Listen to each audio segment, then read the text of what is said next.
உலகின் சக்தி வாய்ந்த போர் விமானம் என்று கூறிய வரக்கூடிய அமெரிக்காவின் போர் விமானமான F-35 வகை விமானங்களை ஈரான் சுட்டு வீழ்த்தியுள்ளது.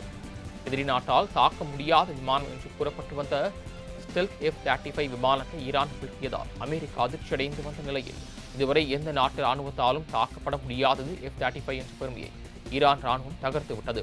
ஈரானின் விமான எதிர்ப்பு தளவாடங்களை முற்றுமாக அழித்துவிட்டோம் என அமெரிக்காவும் இஸ்ரேலும் கூறி வந்தன நிலையில் F-35 விமானம் வெளியேற்றும் வெப்பத்தை வைத்து ஈரான் அதனை சுட்டு வீழ்த்தியுள்ளது.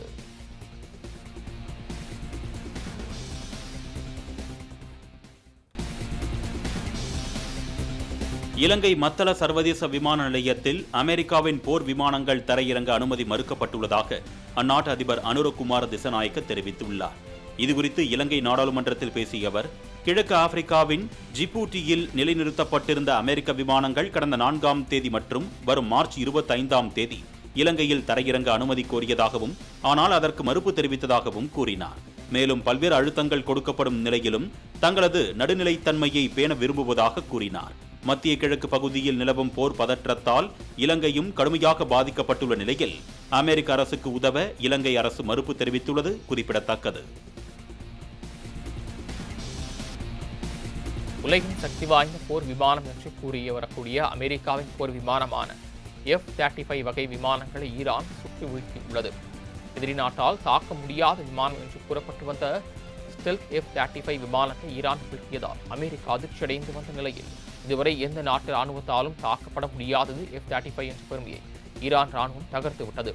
ஈரானின் விமான எதிர்ப்பு தளவாடங்களை முற்றுமாக அழித்துவிட்டோம் என அமெரிக்காவும் இஸ்ரேலும் கூறி வந்தன நிலையில் F-35 விமானம் வெளியேற்றும் வெப்பத்தை வைத்து ஈரான் அதனை சுட்டு வீழ்த்தியுள்ளது.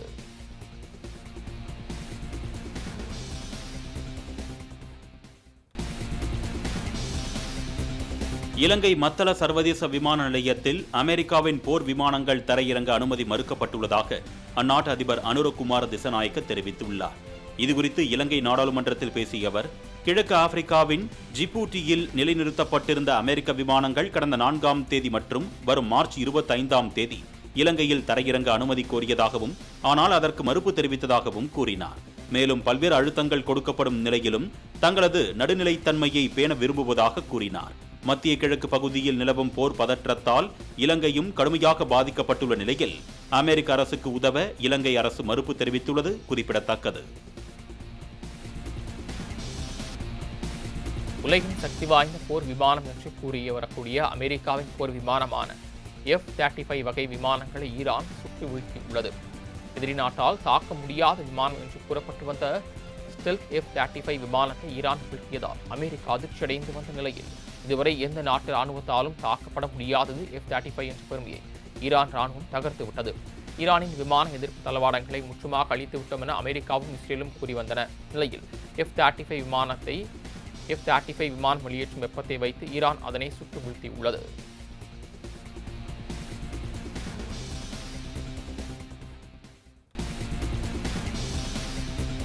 இலங்கை மத்தள சர்வதேச விமான நிலையத்தில் அமெரிக்காவின் போர் விமானங்கள் தரையிறங்க அனுமதி மறுக்கப்பட்டுள்ளதாக அந்நாட்டு அதிபர் அனுரகுமார திசநாயக்க தெரிவித்துள்ளார். இதுகுறித்து இலங்கை நாடாளுமன்றத்தில் பேசிய அவர், கிழக்கு ஆப்பிரிக்காவின் ஜிபூட்டியில் நிலைநிறுத்தப்பட்டிருந்த அமெரிக்க விமானங்கள் கடந்த 4ஆம் தேதி மற்றும் வரும் மார்ச் 25ஆம் தேதி இலங்கையில் தரையிறங்க அனுமதி கோரியதாகவும் ஆனால் அதற்கு மறுப்பு தெரிவித்ததாகவும் கூறினார். மேலும் பல்வேறு அழுத்தங்கள் கொடுக்கப்படும் நிலையிலும் தங்களது நடுநிலைத்தன்மையை பேண விரும்புவதாக கூறினார். மத்திய கிழக்கு பகுதியில் நிலவும் போர் பதற்றத்தால் இலங்கையும் கடுமையாக பாதிக்கப்பட்டுள்ள நிலையில் அமெரிக்க அரசுக்கு உதவ இலங்கை அரசு மறுப்பு தெரிவித்துள்ளது குறிப்பிடத்தக்கது.